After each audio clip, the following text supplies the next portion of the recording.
नमस्कार। आज महान दल के राष्ट्रीय अध्यक्ष मेरे साथ हैं। सर नमस्कार। नमस्कार सर, आज आप मीरगंज विधानसभा पहुंचे हैं। मीरगंज विधानसभा में आज लगातार आप जनसंपर्क कर रहे हैं। जनसंपर्क के दौरान आपको बड़ी बड़ी संख्या में आपको लोग स्वागत भी कर रहे हैं। वहीं सर, अभी आगामी जो 2027 का विधानसभा चुनाव है, उससे पहले भी पंचायत चुनाव भी है। तो सर, पंचायत चुनाव और 2027 के विधानसभा चुनाव पर आपकी क्या कहना चाहेंगे? देखिए, पहला तो जो भ्रमण चल रहा है वो जागरूकता अभियान है, ग्राम जागरूकता अभियान। जो महान दल में लोग जुड़े थे, किसी कारण से अगर भटक गए हैं तो मैं गांव गांव जाकर उन्हें सही बात जानकारी दे रहा हूं, महान दल की नीतियों के बारे में बता रहा हूं और उन्हें समझा रहा हूं बिना महान दल को मजबूत किए आपको हक, अधिकार, सम्मान और नौकरी तो छोड़ दीजिए, शाक्य सैनिक कुशवाहा मौर्य समाज को न्याय भी नहीं मिलेगा। हम सपा, बसपा, भाजपा, कांग्रेस बड़ी बड़ी बातें करते हैं, लेकिन जब सत्ता में आते हैं तो सब जातिवाद करते हैं। भाजपा आज आरक्षण भी छीन कर पुलिस की भर्ती जब हुई तो उन्होंने पुलिस की भर्ती में मिश्रा जी, तिवारी जी, शुक्ला जी, उपाध्याय को पिछड़ी जाति में भर्ती कर दिया। तो पिछड़ी जाति मिश्रा जी, शुक्ला जी आते हैं। जो पहले बेईमानी किया होगा, नौकरी पाने के लिए पेपर लीक किया होगा, अपनों को फायदा पहुंचाया, वो तो किया अंदर से, लेकिन जो आरक्षण का हिस्सा था उसमें शुक्ला जी, मिश्रा, तिवारी जी को पिछड़ी जाति में अगर कोई भर्ती कर रहा है तो इसका मतलब वो सीधे सीधे आरक्षण को नुकसान पहुंचा रहा है। तो इसी तरह से वो कहते हैं सबका साथ, सबका विकास, सबका विश्वास, और यादव समाज को खुलेआम आरोप लग जाने पर खाली इनकाउंटर हो जा रहा है।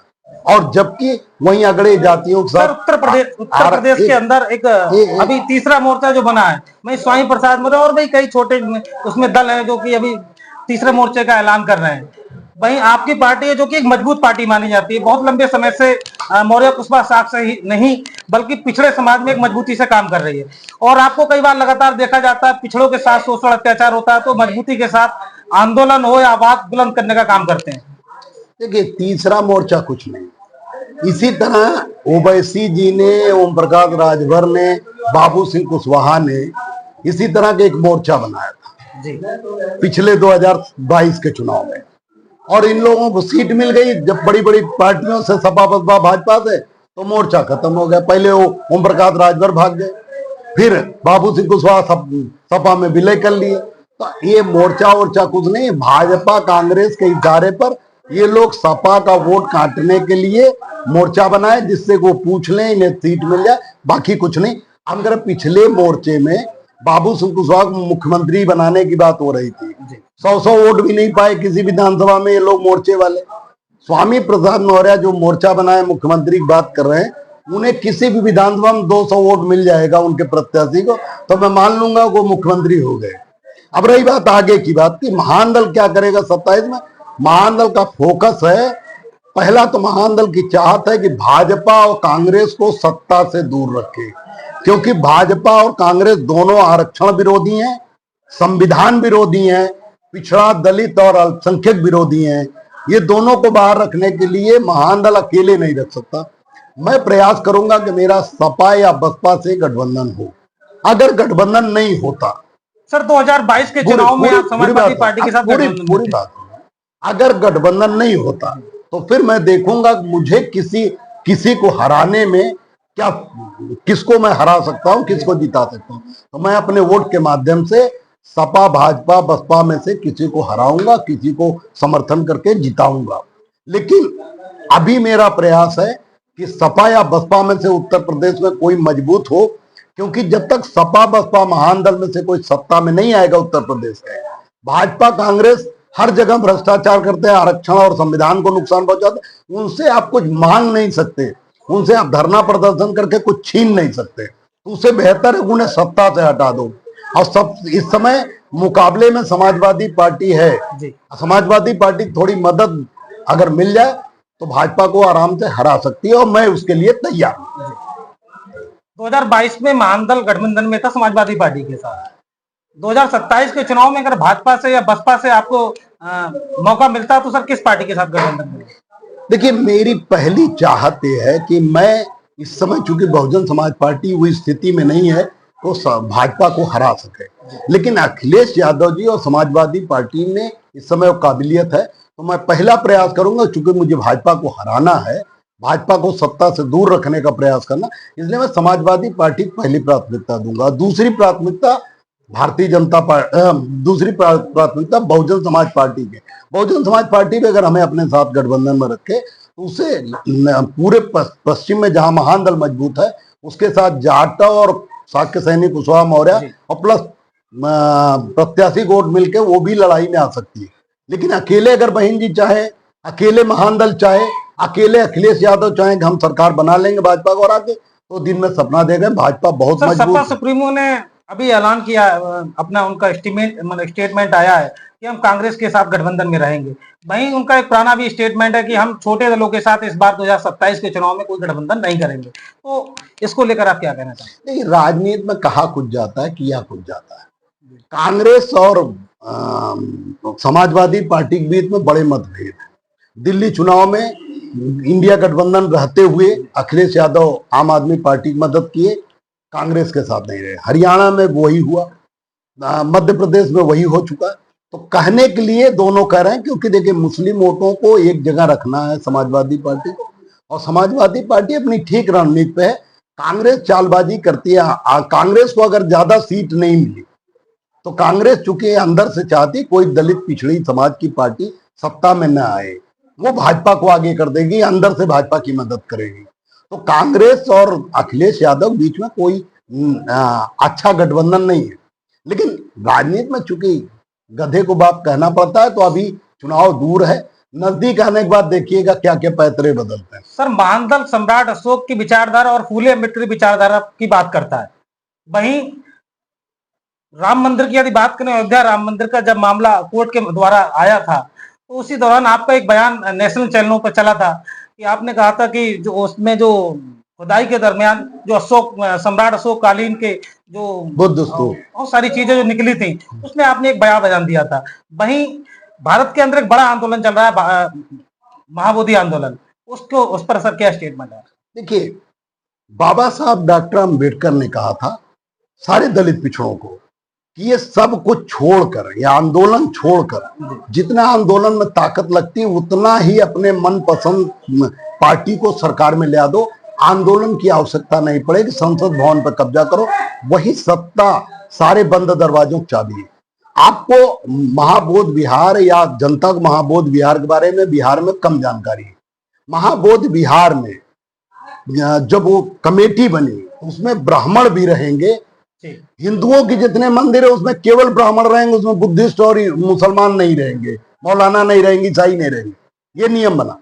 लेकिन बुद्धिस्ट टेम्पल में, बुद्धिस्ट जो महाबोध विहार है उसमें कांग्रेस की सरकार में नियम बना कि कोई भी महाबोध विहार या कोई भी बुद्ध विहार में जितनी कमेटी होगी उसमें आधे से ज्यादा ब्राह्मण होंगे।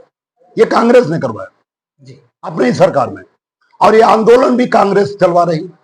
जो आंदोलनकारी हैं उनसे किसी से भी आप बयान ले लो, कांग्रेस के खिलाफ वो नहीं बोलेंगे, वो बीजेपी के खिलाफ तो बोलेंगे। अब बीजेपी और कांग्रेस एक ही सिक्के के दो पहलू हैं। बिहार में बीजेपी की हालत खराब है, नीतीश की हालत खराब है, इसलिए कांग्रेस वहां सत्ता स्थानांतरित अपने हाथ में लेना चाहती। आरएसएस बीजेपी की जगह कांग्रेस को सत्ता देना चाहती। तो ये जो आंदोलन कराए जा रहे हैं, जो आंदोलनकारी अंदर से कांग्रेस की मदद कर रहे हैं। जब ये महाबोध विहार में ब्राह्मणों का कब्जा कांग्रेस के नियम के अनुसार आया, तो आंदोलन कांग्रेस के खिलाफ होना चाहिए। लेकिन आप किसी आंदोलनकारी से कांग्रेस के खिलाफ एक शब्द नहीं बुलवा सकते। और अगर किसी को एतराज है तो वो बताए कि कांग्रेस नहीं, भाजपा ने किया था या तेजस्वी यादव ने किया था। मैं बिहार में अगर मेरी आवाज जा रही हो तो मैं बिहार में ये कहना चाहता हूं कि बिहार में, बिहार के जितने लोग भाजपा से दुखी हैं, दलित पिछड़े, वो सभी तेजस्वी यादव को वोट दे के सरकार बनाए। कांग्रेस को सरकार बनाना, बीजेपी की सरकार बनाना, दोनों एक ही मतलब है, उनमें कोई आपको परिवर्तन नहीं मिलेगा। दोनों मनुवादी व्यवस्था की पार्टी है, दोनों ब्राह्मणवादी व्यवस्था की पार्टी है, दोनों सामंतवादी व्यवस्था की पार्टी, दोनों दलित पिछड़ों अल्पसंख्यकों को दुश्मन है, भाजपा और कांग्रेस दोनों। सर, सोशल मीडिया पर एक वीडियो वायरल हो रही है, बताया जा रहा है कि कल बदायूं के अंदर महान दल ने एक बड़ी सभा का आयोजन किया, वहीं आपकी भी उस कार्यक्रम में उपस्थिति रही।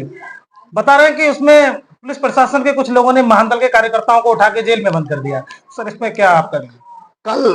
कल नहीं, परसों की घटना 20 जून 2025 के, मैं जैसे यहाँ कार्यक्रम लगा ग्राम स्तर का, सबसे मिलने आया, उसी तरह वहां भी, अब वहां चूंकि बड़ा गांव है तो 250-300 लोग इकट्ठा हो गए। पुलिस के लोग पहले से वहां रोक रहे थे कि कार्यक्रम नहीं करिए। किसी ने एप्लीकेशन दिया तो मैंने फोन किया तो मेरे पदाधिकारियों का, तो मैंने कहा उनसे पूछो किसने दिया एप्लीकेशन, तो नाम नहीं बता पाए। तो मैं तब तक पहुंच गया, तो मैंने, वहां सब इंस्पेक्टर थे कोई, तो मैंने उनसे पूछा सम्मान से कि आपको किसने एप्लीकेशन दिया रोकने?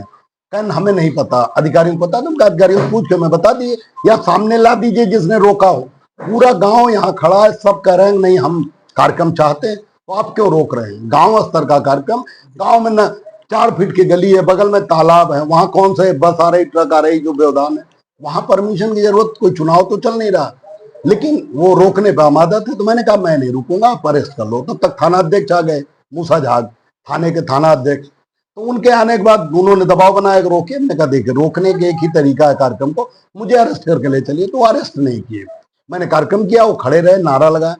उसके बाद जब मैं चला आया तो उन्होंने रात में लगभग 12:30 बजे, 1:45 बजे गांव में जाकर गांव के लोगों के, हमारे महानदल समर्थकों जिन्होंने महानदल के स्थानीय कार्यकर्ताओं को कहना है कि प्रशासन वहां डराने धमकाने की कोशिश कर रहा है, तो इससे महानदल पे क्या प्रभाव पड़ेगा? मैं बता रहा हूँ, महानदल के रात में ये लोग 12:30 बजे, 1 बजे वहां गांव में लोग गए, पुलिस वाले, और डकैत जैसे डकैतों के गांव में घुसा जाता है, महानदल के समर्थकों को डकैत की तरह, अपराधियों की तरह व्यवहार किया। और रात में उन्हें 12, 12:30 बजे, 1 बजे उन्हें घर में से सोते हुए उठा के लेके आए। ठीक है, मैंने सुबह एसएसपी से बात किया तो एसएसपी से बात नहीं हो पाई, उनके पीआरओ से बात किया। तो मैंने कहा मैं यहीं बदायूं गेस्ट हाउस बैठा हूं, अगर नारा कोई लगाया योगी जी के खिलाफ, आपका कह रहे हैं कहना है, तो मुझे अरेस्ट करो, मैं तो यहीं बैठा हूं, मेरा नाम भी एफआईआर में। गांव के कमजोर लोगों को अरेस्ट करने, तो भाजपा सरकार चाहती है कि गांव गांव जो महानदल के कार्यक्रम लग रहे हैं, केशव देव मौर्य तो रोक नहीं पा रहे हैं, केशव देव मौर्य पर उनका दबाव लग नहीं रहा है, मेरे ऊपर उनका दबाव चल नहीं रहा। तो वो चाहते थे कि गांव के लोगों को अरेस्ट करके, गरीब लोगों को जो महानदल समर्थक हैं, जिन्होंने अपने यहाँ कार्यक्रम कराए, उन्हें पकड़ के ले जाओ, उन्हें प्रताड़ित करो, उन्हें डराओ धमकाओ। हो सकता है पूरे प्रदेश में महानदल का कार्यक्रम रुक जाए। अगर रुकना होता, अगर उनसे डर होता, तो आज इस गांव धनेटा, मीरगंज, बरेली में मैं क्यों आता? यहाँ भी लोगों ने कार्यक्रम किया, स्वागत किया, कोई उनसे डरने वाला नहीं है। जो लोग अरेस्ट किए गए थे उन्हें एसडीएम ने चालान करके जेल भेज दिया, जमानत नहीं दिया। लेकिन उनकी आज सुबह जमानत हुई, तीसरे दिन, और जमानत के बाद उन्हें महानदल के पदाधिकारी गाड़ियों में बैठा के, माला पहना के लेके गए, और गांव वालों ने पूरा स्वागत किया। उसका वीडियो मेरे पास आया, फोटो आई, मैंने सोशल मीडिया पर उसे डाला, और पूरा गांव महानदल के साथ है। एक स्थानीय कोई मंत्री हैं, उनके दबाव में ये कार्य पुलिस ने किया। अब पूरे वहां बदायूं के लोग लामबंद हैं कि उन्हें इस चुनाव में मजा चखाएंगे, उन्हें कतई नहीं जीतने देंगे। तो कुल मिलाकर भारतीय जनता पार्टी हमेशा अनैतिक काम करती, उसका प्रयास था कि महानदल के कार्यक्रम को रोका जा सके। बहुत बहुत उत्तर प्रदेश में जातिवाद चरम पर है, वहीं जो गुंडाई करने वाले लोग हैं उनकी जाति की तरफ देखा जाए तो वो मुख्यमंत्री की जाति के स्वजातीय लोग हैं। तो इस पर क्या आप? देखिए, ऐसा है, जब सारी पार्टियां जातिवादी हैं, भाजपा की हर झंडे पर जाति का नाम लिखा हुआ। मैंने अभी भाषण में लिखा, सपा यादव की पार्टी के नाम से मशहूर है, बसपा जाटव के नाम से पार्टी मशहूर है, भाजपा ठाकुर ब्राह्मण, और महानदल मौर्य साक्य सैनिक कुशवाहा की पार्टी के नाम मशहूर। तो इस सब में जातिवाद, सब जातिवाद करते हैं। सपा की सरकार में भी होता है, अपनी जाति देख के उन्हें अन्याय, उनके साथ अन्याय होने पर कार्रवाई नहीं होती। बसपा की सरकार में भी होता है, भाजपा की सरकार में कुछ ज्यादा हो रहा है। आज ठाकुर ब्राह्मण बनिया कुछ भी करें, योगी वो बलात्कार कर लें, कोई कार्रवाई नहीं। कौशाम्बी में पाल समाज की 8 साल की बेटी के साथ बलात्कार हुआ, आरोपी सिद्धार्थ तिवारी जेल गया, लेकिन बाद में उसके पिता ने दिखावे के लिए जहर खाया, लेकिन उसमें पुलिस ने लापरवाही की तो मर गया, उसकी मौत हो गई। उसके मरने पर ब्रिजेश पाठक जी ने, उत्तर प्रदेश के उप मुख्यमंत्री ने, पूरे पाल परिवार को जेल भिजवा दिया। प्रधान के ऊपर 25,000 रुपये, जो पाल प्रधान है जिन्होंने मदद की थी, उनको ऊपर 25,000 की नाम माने वो अपराधी है, और भाजपा ने जेल भिजवा दिया।